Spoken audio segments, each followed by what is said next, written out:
اعوذ باللہ من الشیطان الرجیم بسم اللہ الرحمن الرحیم۔ بخاری شریف جلد اول حدیث نمبر 1764۔ ام المومنین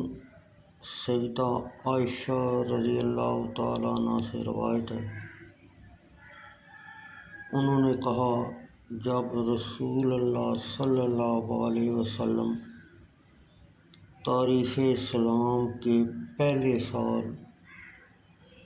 12 ربیع الاول شریف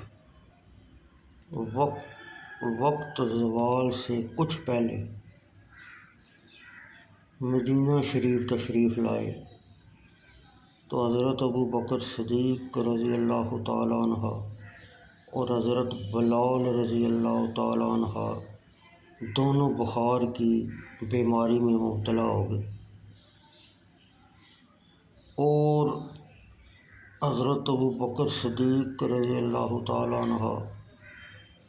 جب بخار ہوتا تو یہ شعر پڑھتے: ہر شخص اپنے گھر میں خیر و عافیت سے صبح کرتا ہے،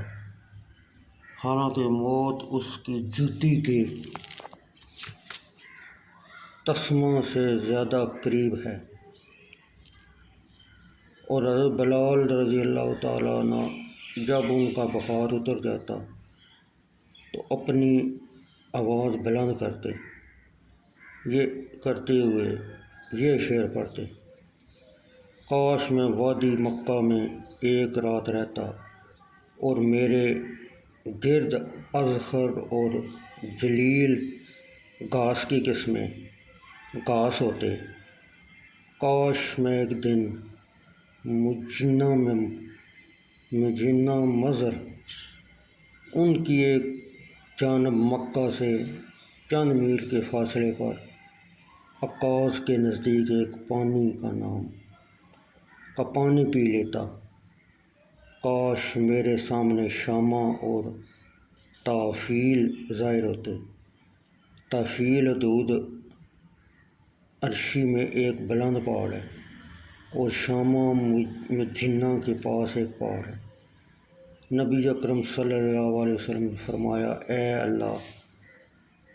شیبہ بن ربیعہ، عتبہ بن ربیعہ اور امیر بن خلف پر لعنت کر،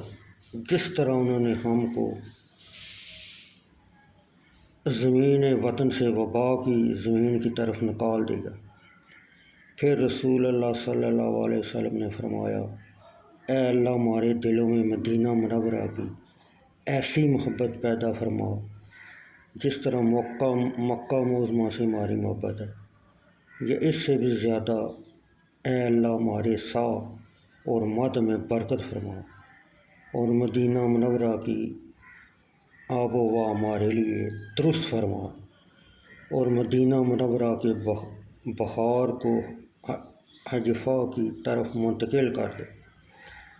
عروہ بن زبیر رضی اللہ تعالیٰ عنہ نے کہا، ام المومنین حضرت عائشہ نے کہا، ہم مدینہ مطہرہ میں آئے، حالانکہ مدینہ مقدسہ کی سرزمین اللہ کی زمین میں سے ہے، اللہ کی زمین میں سے زیادہ بیماری والی تھی۔ حضرت عائشہ رضی اللہ تعالیٰ عنہ فرماتی ہیں، اس بیماری کی اصل وجہ یہ تھی: بطان جو مدینہ شریف کے صحرا میں ایک وادی ہے، نالہ میں بدبودار پانی بکثرت بہتا تھا،